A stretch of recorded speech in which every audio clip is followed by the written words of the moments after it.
Hello future nursing officers.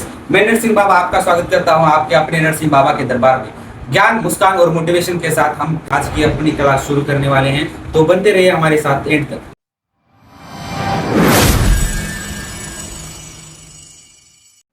Hello दोस्तों, तो आज हम फिर से बढ़ चले हैं अपने एक नए टॉपिक की तरफ, ज्ञान, मुस्कान और एक नए उमंग के साथ। तो हमारा आज का टॉपिक है nurse client therapeutic relationship. Nurse client और थेरेप्यूटिक रिलेशनशिप का मतलब क्या रहता है कि नर्स जो है वो पेशेंट को फैसिलिटेट करती है, हेल्प करती है और प्रमोट करती है उसकी प्रॉब्लम सॉल्व करने में, उसके एक्सप्रेशंस वो हमें बताए और वो जल्दी ट्रीट हो जाए। इन तीन चीज़ों के लिए नर्स पेशेंट को थेरेप्यूटिक कम्युनिकेशन होना बहुत जरूरी होता है। तो क्या हुआ, तो एक साइंटिस्ट थे, उनका नाम है हिल्डेगार्ड पेप्लोव।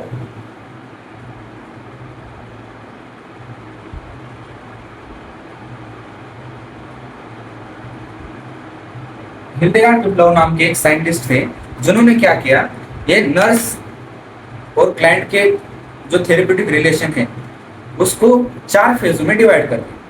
चार फेजों में डिवाइड कैसे कर दिया, तो सबसे पहले फेज थी उनकी, वो है प्री इंटरेक्शन फेज।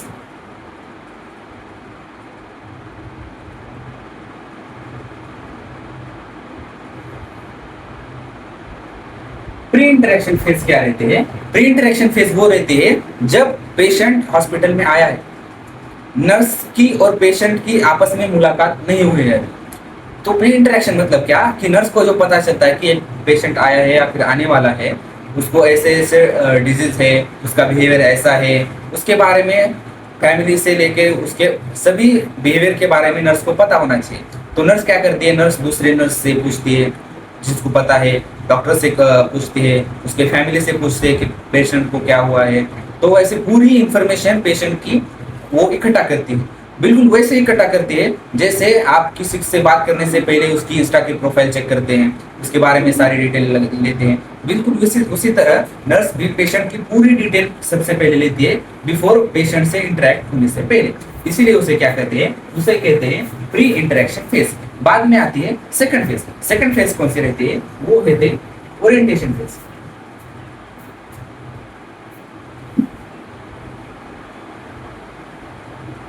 अब ओरिएंटेशन फेज में क्या रहता है, ओरिएंटेशन फेज में नर्स और पेशेंट आपस में मिलते हैं, एक बार आप आमने सामने आ जाते हैं और उनके बीच में बातें होती है। बातें वो होती है तो वो क्या डिसाइड करते हैं, वो पहले कुछ रूल्स डिसाइड करते हैं, पेशेंट के लिए कुछ लिमिटेशन डिसाइड करते हैं और उन्हें क्या थेरेपीज देनी है, पेशेंट के बारे में उससे पूछते हैं, उससे भी इंफॉर्मेशन लेते हैं और वो डिसाइड करते हैं कि पेशेंट को कौन सी थेरेपी देनी है, कौन सी ट्रीटमेंट देनी है। और सबसे मेन चीज जो हमें कॉम्पिटिटिव एग्जाम में पूछी जाती है वो है टर्मिनेशन की डेट, भी वो इसी फेज में फिक्स करती है।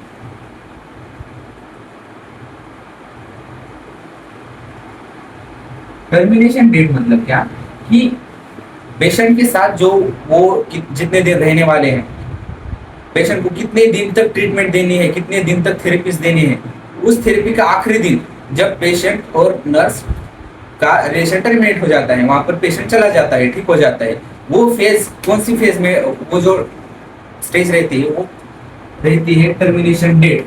वो ओरिएंटेशन फेज में फिक्स होती है। ये बहुत बार सवाल और बहुत घुमा फिरा के सवाल पूछा गया है हमारे कॉम्पिटिटिव एग्जाम में, तो ये आप हमेशा याद रखना। बाद में क्या आती है, बाद में आती है हमारी वर्किंग फेज।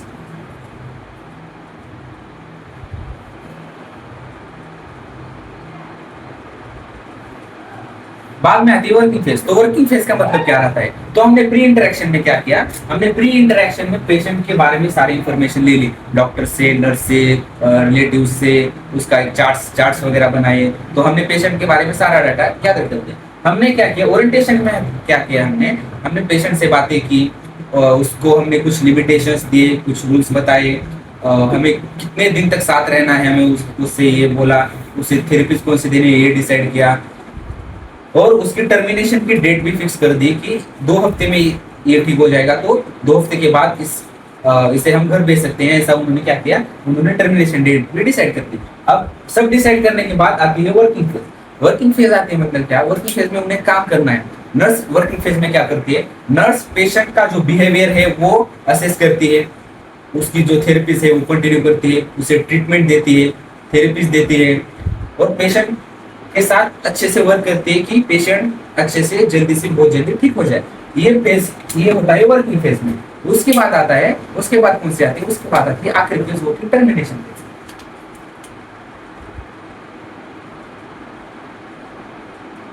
टर्मिनेशन और इसे सेपरेशन भी बोला जाता है।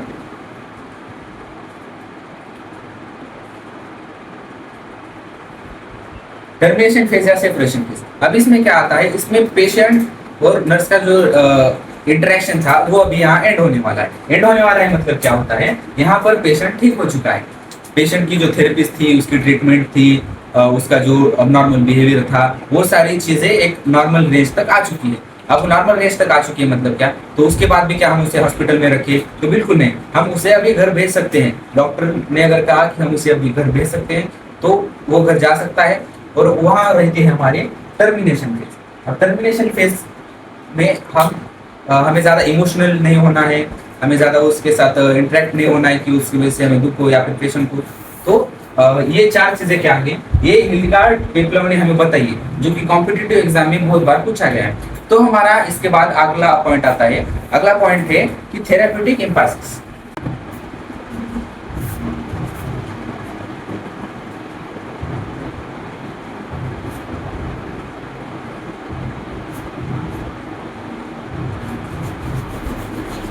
तो इसके बाद में क्या आता है, इसमें आता है थेराप्यूटिक एम्फेसिस। थेराप्यूटिक एम्फेसिस मतलब क्या रहता है कि ब्लॉक, जैसे रोड पे रोड ब्लॉकर्स रहते हैं, जैसे उन्हें हम क्या कहते हैं, उन्हें स्टॉपर्स भी हम कहते हैं। तो ये रहते हैं नर्सिंग के थेरेप्यूटिक रिलेशंस में कुछ एम्फेसिस रहते हैं, मतलब रोड ब्लॉक्स रहते हैं।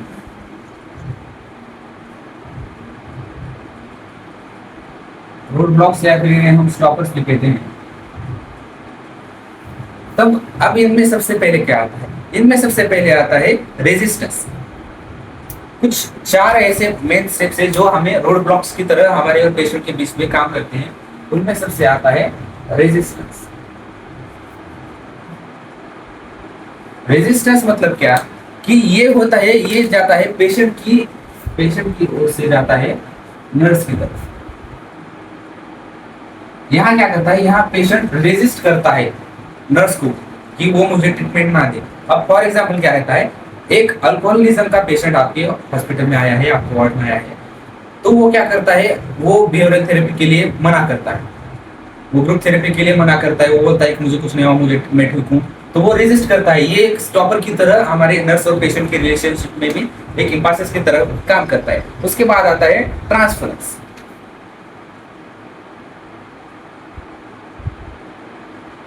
अब ट्रांसफरेंस मतलब क्या रहता है, ट्रांसफरेंस मतलब पेशेंट जो है वो नर्स पे चिल्लाता है। क्यों चिल्लाता है, कुछ हमने देखे, हम कहते हैं ना कि दुनिया में एक शक्ल के 7 इंसान होते हैं, वैसा ही कुछ सीन यहाँ पर होता है। नर्स पेशेंट को क्या लगता है कि ये जो नर्स है या फिर जो ब्रदर है जो हमें ट्रीटमेंट देना है, नर्सिंग ऑफिसर है, तो वो मुझे उस आदमी की तरह लगते हैं जिसकी वजह से मैं यहाँ हूँ, जिसकी वजह से मुझे गुस्सा आता है, जो मुझे बिल्कुल पसंद नहीं है, तो उनकी वजह से मैं आऊं, तो उसे क्या, वो उस पे चिल्लाता है, उसे मारने लगता है। तो ये क्या है, ये रोड ब्लॉक की तरह काम करता है, वो है ट्रांसफरेंस। बाद में तीसरी चीज आती है, वो है काउंटर ट्रांसफरेंस।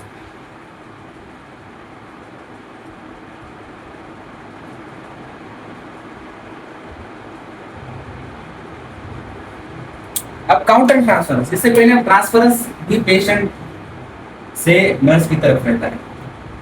अब काउंटर ट्रांसफरेंस जो रहता है वो रहता है नर्स से पेशेंट की तरफ। अब काउंटर ट्रांसफरेंस क्या रहता है कि एक पेशेंट है हॉस्पिटल में, हमारे हॉस्पिटल में पेशेंट है, तो नर्स क्या कर रहे हैं, नर्स में जो पेशेंट है वो पेशेंट में नर्स को उसकी कोई रिलेटिव दिख रही है, वो दादी दिख रही है या कोई और दिख रहा है जो उसका दिल के पास का है, तो वो उससे अपने फैमिली की तरह घुल मिल रही है, उससे बातें कर रही है, उसके साथ इंटरेक्ट हो रही है। तो ये हमें स्टॉपर की तरह काम करता है। तो ये बिल्कुल भी नहीं होना चाहिए। तो बाद में लास्ट में आता है वही बाउंड्री वायलेशंस।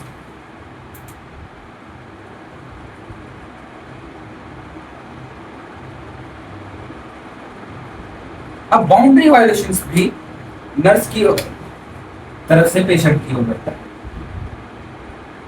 अब बाउंड्री वायोलेंस मतलब क्या रहता है कि नर्स अपनी लिमिटेशंस क्रॉस कर दे।